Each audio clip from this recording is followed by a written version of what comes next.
ये जो जड़ी बूटियां है ऋतु के अनुसार पैदा होती है। इस ऋतु में आप इसका इस्तेमाल करें। हाँ हाँ अभी कर रहा हूँ। ये गर्मी लग रही, चेयर यहाँ रख दो बाबूजी के लिए।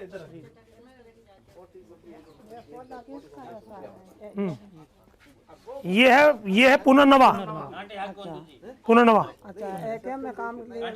ये शरीर में कहीं पे भी कोई भी सूजन हो उसमें ये पुनर्नवा के बारे में मैं आपको एक बात बताता हूँ, सुनिए। ये गोखरू है, आपकी किडनी के सबसे अच्छे दोस्त, पेशाब निकालने का सबसे गोखरू। देखिए अब मैं एक बात आपको बताता हूँ, सब लोगों के लिए, आपके लिए बताता हूँ माँ जी। हाँ, दवाई सबसे उत्तम कौन सी है? स्वरस, यानी ताजा लिया, इसका रस लिया। इसकी ताकत किसी भी गोली, किसी भी सिरप से 100 गुना ज्यादा होगी। इसकी मात्रा भी कितनी, अगर आपने पीने वाली दवाई 4 चम्मच पी रहे हो एक गिलास में, ये आधा चम्मच उसके 10 चम्मच के बराबर है। ये इतनी ताकतवर है। इसलिए बोला, इसीलिए डॉक्टर हनुमान राम जी आपको बता रहे हैं कि ताजी लेवें, तो इससे अच्छा कारक किसी में नहीं है, सबसे ताकतवर। ताजी तुरंत इमरजेंसी में फायदा करेगी ये चीजें, इसलिए इसको ताजा इस्तेमाल करें। अगर ये चीजें नहीं मिले तो आसपास में बहुत सारी जड़ी बूटियां हैं, हमारे जैसे बहुत सारे वैद्य हैं, उनसे पत्ते लेवे या इसके फल भी हैं साथ में? इसके पचांग को इस्तेमाल करिए। पंचांग ताजा मिल रहा है तो पचांग करिए। सर एक बात बताते हैं, अगर आप ऋषि हैं तो आपके आसपास जितने भी लोग होंगे उनमें कुछ ना कुछ ऋषित्व तो आ ही गया होगा, ज्ञान आ गया होगा ना। तो अगर ये पौधा है, इसकी कोई भी चीज अगर आप, मैं मान सकता हूं कि पत्ते में ज्यादा ताकत होगी, मान लिया, बट इसके फल में, इसकी डंडी में कुछ ना कुछ गुण तो लेके आएगा ही आएगा। यानी ये दवाई वो है जो आप अपनी आंख से पहचान रहे हैं। अब मुझे नहीं पता किस कंपनी की दवाई में क्या मिलाया गया और क्या छुपाया गया, लेकिन कम से कम ये तो आपको पता भाई ये यही है, डायरेक्ट है, आपने ले लिया। अब एक मरीज हमारे साथ और है, उनके बारे में बुलाना चाहूंगा। हम महेश जी हमारे साथ हैं। महेश जी एक बार आप आइएगा जरा, इनके बारे में जानकर मुझे बड़ा खुशी हुई, आपको और ज्यादा खुशी होगी। अब महेश जी आ रहे हैं। महेश जी आइए जरा। महेश जी आपको क्या तकलीफ है? मुंह का कैंसर। मुंह का कैंसर। आप जब यहाँ पर आए तो आपकी मेन तकलीफ क्या थी? दर्द था। दर्द था, जबरदस्त 24 घंटे दर्द था। अच्छा, अब दर्द कैसा है? करीब 75%। 75%। हमने कितने इंजेक्शन लगाए आपको? कुछ नहीं लगा। अच्छा जी, कितनी गोली खिलाई दर्द की? तो कैसे ठीक हुआ ये? बस प्राकृतिक। हमने प्राकृतिक चिकित्सा और जौंक दी, इनको जौंक लगाई। जौंक ने क्या किया, जो क्लॉट अटका हुआ था वो उसने खींच लिया और साहब के दर्द में आराम आ गया। अब मैंने इनको बताया आपके पेन किलर, जैसे आप कहते हैं ना कि मेरे दर्द है तो मैं दर्द की गोली डाल के चलता हूं, तो ऐसे 5-5। तो अब आप क्या डाल के चलेंगे अपने साथ? अब बस वही जौंक लेके चलेंगे। जब दर्द हुआ भैया लगा दिया, उसने क्लॉट खींच लिया, काम बन गया। ये आपको मैंने बता दिया। अगर आपको, जब तक आपका जीवन है, आपने अगर इसको लिया तो मान के चलिए आपकी आज उम्र एक्स वैल्यू है, तो उसमें आप 20 साल जौंक जोड़ देगी, 20 साल जौंक जोड़ देगी। क्योंकि जौंक क्या करती है, जो कैंसर के सेल्स हैं उनको सक कर लेती है। जब वो कैंसर के सेल ही खींच लेगी तो आपको कैंसर क्या करेगा? कुछ नहीं। क्या दिक्कत होती है कैंसर वाले पेशेंट में? रोग प्रतिरोधक क्षमता कम हो गई और इनका मान लीजिए दर्द में शांति नहीं आती, ये बढ़ता जाता, तो क्या तकलीफ होती? आपको खाने पीने की दिक्कत होती। अब खान पीन कैसा है आपका? क्योंकि अब दर्द नहीं है तो मन कैसा कर रहा है बताइए? खा रहा हूँ, काफी खा रहे हो। सिर्फ एक तकलीफ बची है कि जबड़ा अभी पूरा नहीं खुला है, तो ये हम जबड़ा आप खोलने का प्रयास कर रहे हैं क्योंकि वो अटकन थी। ठीक है जी, बस यही जानना था। ये जो वजह सर, ये मैं भी यूज कर सकता हूँ। ये सब कुछ मैंने क्या बताया, जो भी बीमार है उसको तो ये करना ही करना है। सर आपके वीडियो में कैंसर के फोकस कम होते हैं। कोई बात नहीं सर, इसलिए आपको बुलाया कि आप कैंसर का फोकस भी कर देंगे। अच्छा जी, जब हमारे पास खाली लिक्विड ले रहे थे, आज ये जब आए हैं 1 हफ्ता हो गया, ये रोटी सब्जी फ्रूट सब ले रहे हैं। यानी जो पेशेंट खाली जूस पे निर्भर था वो आज खुद ही बताइए क्या क्या भाई, आज सब खा रहा हूँ। सब कुछ खा रहे हो? जो आप खाने दे रहे हो बाकी मैं खा सकता हूँ सब कुछ। हाँ जी, बहुत बढ़िया। मजा आ गया जी, मजा आ गया। बैठिए साहब जी, आइए। तो कैंसर की इन्होंने कहा, तो थोड़ा सा कैंसर के बारे में बता देते हैं इसी चर्चा के साथ में। रही डॉक्टर साहब आप, तो ये जो डॉक्टर साहब बता रहे थे पुनर्नवा, ये कैंसर में कैसे काम करेगी, ये कैसे काम करेगा और ये कैसे काम करेगी, इसके बारे में बताएं। कैंसर में कैसे काम करेगी ये? एक्चुअल में जो कैंसर है उसको हमें समझना पड़ेगा कैंसर है क्या। हमारे शरीर में अनहेल्दी सेल बढ़ रहे हैं, वो अनियंत्रित होके उनका हमारे शरीर बेटे म्यूट पे कर दो ना, तो तब से काम कर रहे हैं, म्यूट पे क्योंकि वो इम्यूनिटी को चकमा दे रहे हैं म्यूट कर दो। और इम्यूनिटी को चकमा दे के वो अपने आप अपनी ग्रोथ अपनी मर्जी से कर रहे हैं, उसका इम्यूनिटी का कोई कंट्रोल नहीं है। तो जब हमारे शरीर में जिन सेल के ऊपर अपनी इम्यूनिटी का कंट्रोल नहीं है, जिस बाप का बेटे पर कंट्रोल नहीं है, तो वो क्या करेगा कोई कुछ पता नहीं। इसी प्रकार हमारे शरीर के भीतर भी कुछ ऐसे सेल पैदा हो जाते हैं जिस पर इम्यूनिटी का कंट्रोल नहीं रहता है। तो हमें करना क्या है, हमारी इम्यूनिटी को मजबूत करना है। अब इम्यूनिटी को मजबूत कैसे करना है, इम्यूनिटी को मजबूत करने का सबसे बढ़िया और आसान तरीका है आप लीवर को मजबूत कर दीजिए, लीवर को सपोर्ट करिए ना। किसी भी रूप में अगर आपके अंदर बीमारी है तो वो तुरंत रिलीफ मिलेगी। जैसे अभी इन्होंने महेश जी गहलोत ने बताया कि मेरा दर्द चला गया, हमने इनको क्या दिया, ऐसा कोई विशेष हम यहाँ दवाई नहीं देते हैं, इनको हमने प्रकृति के साथ जोड़ दिया, प्रकृति के साथ तालमेल बिठा दिया। आते थे तब दिन में हर घंटे इनकी चाय चलती थी, चाय पी लेते थे, ठीक है। कभी कभार पहले गुटखा भी खाते थे शायद, अब तो इन्होंने छोड़ दिया है और इन चीज़ों का इनके जीवन में कोई उपयोग नहीं था। तो जैसे ही हम इन चीज़ों का उपयोग बढ़ाते हैं तो हमारी जो ग्रोथ सेलों की है, जो अनगिनत अपने आप बढ़ रहे हैं जहरीले सेल शरीर में, तो वो इम्यूनिटी के मजबूत कंट्रोल में आ जाएंगे। जैसे ही देश की सेना पावर में आएगी, देश की सेना के पास सारे हथियार होंगे, वैसे ही हमारी शरीर की जो इम्यूनिटी है उसके पास सारी क्षमता आ जाएगी, क्योंकि इसमें वो सारे गुण हैं, सारी चीज़ें हैं जो हमारे शरीर को चाहिए। आप दाल रोटी सब्जी खाते हो, उसमें क्या है, दो ही चीज़ें हैं, या तो फैट है या कार्बोहाइड्रेट है। क्या शरीर को दो ही चीज़ें चाहिए? नहीं। जब ईश्वर ने इसको बनाया तो उससे पहले इस प्रकृति का निर्माण किया कि मैं एक ऐसी रचना बना के इस धरती पर भेज रहा हूँ, उसके लिए क्या क्या चाहिए उसने बहुत दिमाग लगाया, लेकिन अपन उन चीज़ों को भूलते चले गए, तब बीमार हो रहे हैं। तो हमने इनकी प्रकृति के साथ इनका समय जो जुड़ाव किया, उससे इनका दर्द चला गया। और इन्हीं का नहीं, कई लोग इनसे पहले भी जो आए हैं, या बहुत सारी किडनी के भी मरीज आते हैं, उनको इमरजेंसी यही होती है कैंसर का मरीज है तो दर्द है, वो दर्द को 3 दिन में हम मिटा सकते हैं इनके माध्यम से, ज़्यादा से ज़्यादा 3 दिन। इससे ज़्यादा इमरजेंसी में कोई दवा काम नहीं करती। आज तक कैंसर के दर्द को मिटाने के लिए मेरे हिसाब से जहाँ तक हमने देखा है या और किसी ने भी देखा है, एलोपैथ में भी 3 दिन से कोई रिलीफ नहीं मिलता। ये एलोपैथ तो पिछले काफ़ी वर्षों से ले ही रहे थे, दिन में 5-5 गोलियाँ खा रहे थे और इतनी भयंकर, उसका भी कोई रिलीफ नहीं मिल रहा था।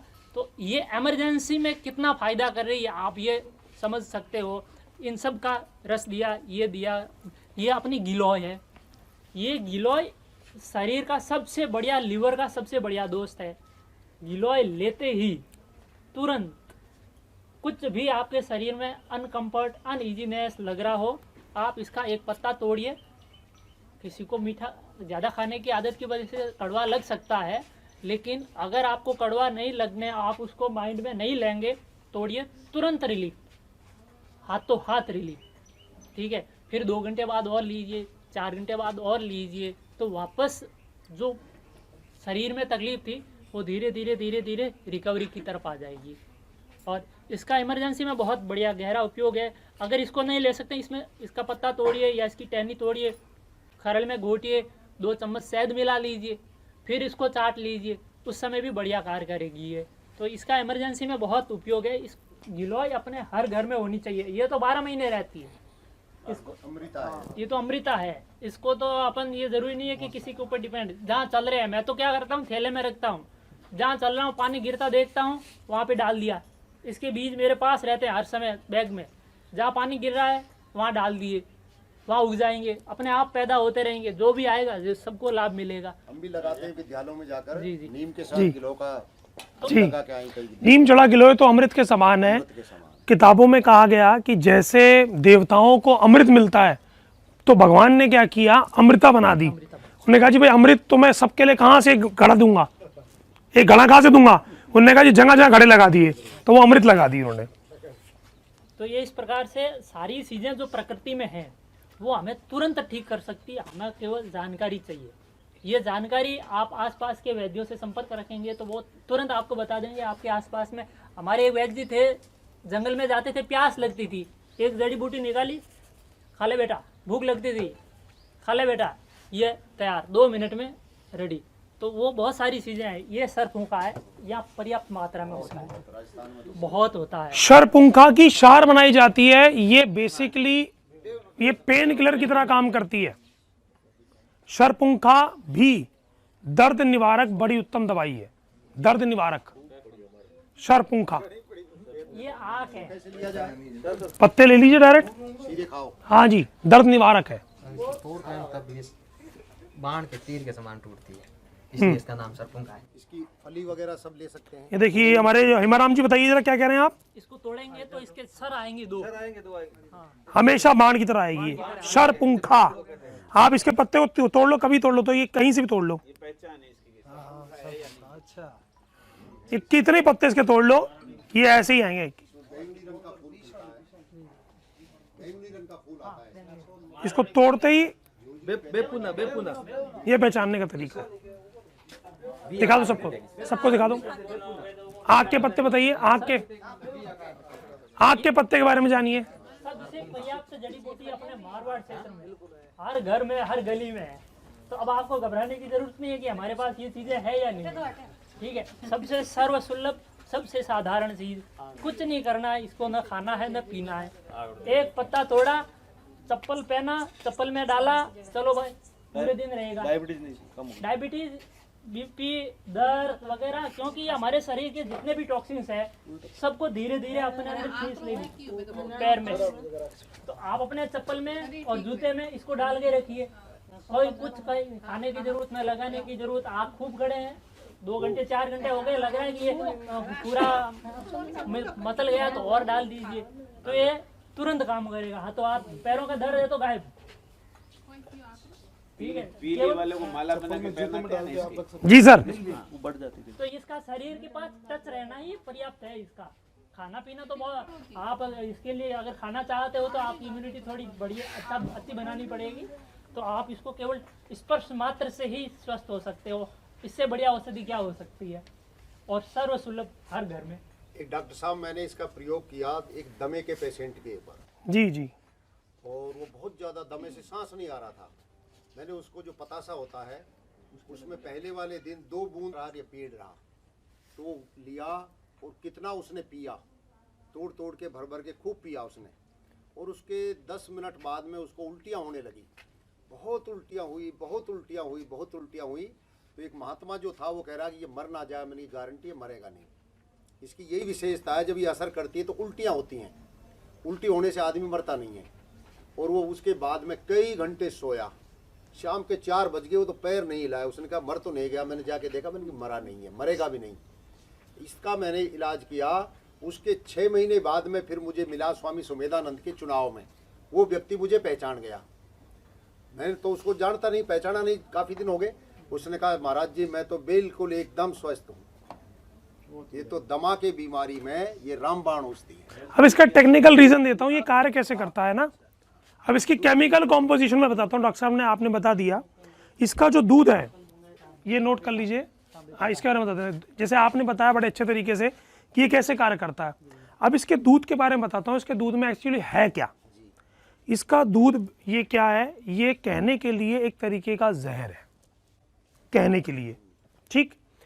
अगर हम जो एंटीबायोटिक खाते हैं वो जहर को जहर काटने के लिए जहर ही दिया जाता है, जहर को काटने के लिए जहर दिया जाता है, ठीक। डॉक्टर साहब ने जब अपने पैर के नीचे रखा तो इसका ये जो दूध निकला वो त्वचा मार्ग से आपके शरीर में एंटर हुआ, और आपके शरीर में यूरिक एसिड नाम का जो जहर चल रहा था, कैंसर से सिक्रीशन से जो जहर चल रहा था, उस जहर को इसने काटना शुरू कर दिया।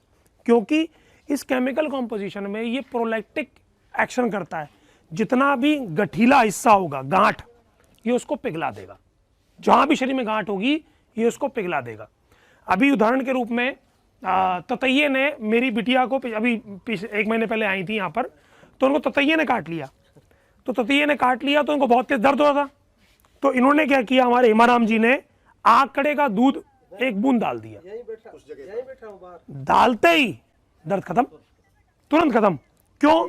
उसके जहर को इस जहर ने मार दिया। इसलिए मैंने कहा कि अगर आपके शरीर में जहर हो गया है, सेप्टिसीमिया हो गया है, टीएलसी बढ़ गया, डॉक्टर ने कहा जी जहर फैल गया, तो ये दूध वही काम करेगा। हाँ जी, आप धतूरे के बारे में बताएं। ये धतूरे को भी जहरीला बताया गया, इसको भी कहते हैं ये धतूरा बहुत जहरीला होता है। एक्चुअल में हुआ क्या कि अंग्रेजी दवा को कोई खा नहीं रहा था भारत में, तो उन्होंने एक चाल चली कि जो इनकी औषधियाँ हैं उनके बारे में ऐसी अफवाह फैला दी जाए कि वो उनसे दूर हो जाए ऑटोमेटिकली। तो केवल और केवल इतना मात्र है, आप धतूरे का इस्तेमाल खाने की बजाय इसका भी पैर में डाल दीजिए, खूब खड़ा है, बहुत लाभ करेगा, आग के जितना का जितना लाभ करेगा। क्योंकि ये कुछ तीव्र औषधियाँ होती है, तीव्र होते हैं, तो तीव्र वाली चीज़ों को अंदर ना लेके ऊपर इस्तेमाल किया जाए तो वो बढ़िया रहेगा। तो ये भी आपके शरीर में जितना भी दर्द है, जैसे आपसे हमने बताया कि गांठें हैं पिघलने लगेगी, और या स्टिफनेस आ गई है यानी कि हार्डनेस आ गया, चलने फिरने में दिक्कत हो रही है तो नसें खुल जाएगी, शरीर में मिनरल्स और विटामिन की कमी होगी तो वो भी ये पूर्ति करेगा। इसमें सारी चीज़ें हैं, तभी ये ग्रोथ कर रहा है। मनुष्य का शरीर ग्रोथ क्यों नहीं करता? क्योंकि उसको कुछ पोषण नहीं मिलता है, इसमें सारा आता है ना। अब इसके ऊपर एक मैं आपको उदाहरण देता हूं। ऐसा कौन सा महारथी है इस पृथ्वी पे जिसने सबसे बड़ा विष, हलाहल विष गले में रोक लिया? वो क्या खाते हैं?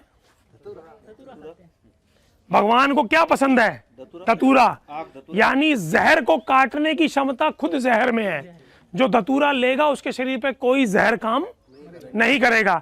किसी में क्षमता नहीं थी हलाल विष को रोकने की, वो धतूरा लेते थे उनके अंदर पहले से ही। इतिहास कहता है कि चंद्रगुप्त मौर्य ने जब राजा बने तो उनको चाणक्य ने कम मात्रा में जहर दिया जिससे कोई जहर काम ना कर सके। ये भगवान शिव को स्वयं पता था कि जहर कटेगा कैसे, इसलिए खुद धतूरा खाते थे, इसलिए हलाल विष उनका कुछ नहीं कर पाया। तो आपकी बॉडी में अगर सेप्टिसीमिया हो, इन्फेक्शन हो जावे, तो इन दोनों दोस्तों का प्रयोग कर लें आप। अभी बाह्य करिए। उपविश वर्ग में आते हैं सर। अर्कुशीर, शनईशीर, लांगली, करवीर को गुंजा आईपेन धतुरसी सप्त उपविश जाति, ये दोनों उपविश वर्ग में आते हैं। हाँ, इसने कहा ना कि इनको सीधा नहीं लेना, अभी मैं पैरों में बताया ना, प्रयोग बता रहा हूँ। क्योंकि आपकी इम्यूनिटी, आप क्या खाते हो शाम को? तेल और दूध। एक तरफ तेल के पकोड़े बन रहे हैं और एक तरफ दूध के सने की मिठाइयाँ बन रही है। कौन सी आयुर्वेद में लिखा भाई? ये सब कहते हैं कि आयुर्वेद में लिखा है दूध पीना चाहिए, किसी को भी मैं मना करता हूँ आप दूध मत पीजिए। अरे आयुर्वेद तो कहता है दूध पियो और आप कह रहे हो दूध मत पियो। क्या दूध का तरीका है? कौन सा दूध पीना है, किस प्रकार से पीना है? तो वो कहते हैं ऐसे तो हम कुछ खा पी नहीं पाएंगे, तो खा पियो भरो, वो आपकी मर्जी। लेकिन हर एक चीज का तरीका होता है, वो तरीका हमें ज्ञान होना चाहिए। तो हमारा शरीर जो है आजकल के खाने की वजह से, अच्छा पुराने लोग जो है ना खा के घी खाते थे, दूध दही खाते थे, धोती कितनी पहनते थे? इतनी इतनी धोती होती थी, और कुर्ता जो है ना यहाँ रहता था, पहनते नहीं थे, यहाँ रहता था। वो तो कहीं फंक्शन में जाना है, डॉक्टर साहब से मिलने जाना है तो कुर्ता पहन लेते थे और पूरे दिन फावड़ा चलाते थे, खेत में काम करते थे। उनका भोजन था दूध दही घी। आज हम एक लोटा भर के पानी नहीं पी सकते, दूध दही घी खा के फिर प्रयास करते कि हम स्वस्थ हो जाएं, तो ये तो नामुमकिन है। अगर आप किसान हैं, अगर आप भारतीय हैं तो दूध दही घी आपका भोजन है। अगर आप अंग्रेज है, मैकाले ने हमें सबको अंग्रेज बना दिया है। उसने एक ऐसी चाल चली, किसी को भी समझ में नहीं आई और ना आज किसी को आ रही है, क्योंकि वो अंग्रेज बन गए। इसलिए अगर उनको अंग्रेज की तरफ, आज मुझे किसी के ऊपर अगर अंगुली उठाते हैं ना, उसको लगता है यार ये तो गलत आदमी है, मुझे ये कह रहा है, मेरे को ये कह रहा है। अरे ये नहीं, हकीकत है ये। तो इसलिए हमें सारी चीज़ों को समझते हुए इन सब चीज़ों का जीवन में उपयोग करना पड़ेगा, तब हम सही ज्ञान की वजह से ही स्वस्थ हो पाएंगे। अब मेरी बात मुख्य थी कि हमारा इस शरीर की इम्यूनिटी इतनी लो हो चुकी है, इतनी लो हो चुकी है, इसका मुख्य कारण हमारा भोजन है। इसलिए इसका जो है इनटेक इतना उपयुक्त नहीं रहेगा। अभी इसका अभी बाह्य प्रयोग पत्ते के रूप में करेंगे तो सबसे बेस्ट रहेगा। हाँ, अपनी इम्यूनिटी को हाई कर लीजिए, उसके बाद आप वापस आइए मेरे पास, मैं आपकी इम्यूनिटी को देख के बता दूंगा हाँ आप खा सकते हो, जैसे मैं खा लेता हूँ। अब किडनी वाले मरीजों के लिए एक हम क्षार लेके आए, अपमार्ग क्षार। ये नई रिसर्च में आई है कि आप जो पानी पिए, क्या फर्क पड़ने वाला है? जी डॉक्टर साहब आ जाए। अपमार्ग क्षार, ये क्षार क्या है? जो आपकी बॉडी में अल्कलिनिटी चाहिए एसिडोसिस के अगेंस्ट। तो इसका प्रयोग अभी हमारी नई रिसर्च में आया कि अपमार्ग क्षार का चुटकी भर, ज्यादा नहीं, चुटकी भर पानी में प्रयोग करने से आपकी बॉडी में एसिडोसिस डेवलप नहीं होगा। क्षार, क्षार किसे कहा जाता है? किसी भी दवाई के अंदर जो उसके सबसे जीवनीय तत्व होते हैं उसको क्षार कहते हैं। तो क्षार, अश्वगंधा की क्षार सांस वाले मरीज में काम आती है, किडनी वाले मरीज में हम यवक क्षार, मूलिक क्षार, ये सब क्षार बनती है। क्षार हमेशा अल्कलाइन प्रॉपर्टी होती है। तो आपको क्या करना है? अपने पानी में इसकी चुटकी, जब आप टब थेरेपी करें तो इतना ही चुटकी भर सिर्फ पानी में डाल दें, टब में, तो स्किन के माध्यम से आपकी बॉडी में एंटर कर जाएगा। जिसकी सांस फूल रही है तो आपकी सांस फूलनी इससे काफी हद तक कम हो जाएगी। क्या करना है? चुटकी, जैसे डाली नहीं मैंने, चुटकी सिर्फ टब थेरेपी में डाल लें, इतना ही पर्याप्त है कि आपकी बॉडी के अंदर किडनी वाले पेशेंट में इसकी कोई दिक्कत फिर अब भविष्य में नहीं होगी। टब थेरेपी में भी, बस्ती में भी और पानी में भी, सिर्फ चुटकी, इससे नहीं लेना। इससे क्या होगा कि जो आपकी किडनी की रिकवरी महीने भर में आ रही है वो रिकवरी आपकी 20 दिन पे आ जाएगी, यानी 10 दिन और फास्ट हो जाएगी। ये हमने नई चीज, हाँ,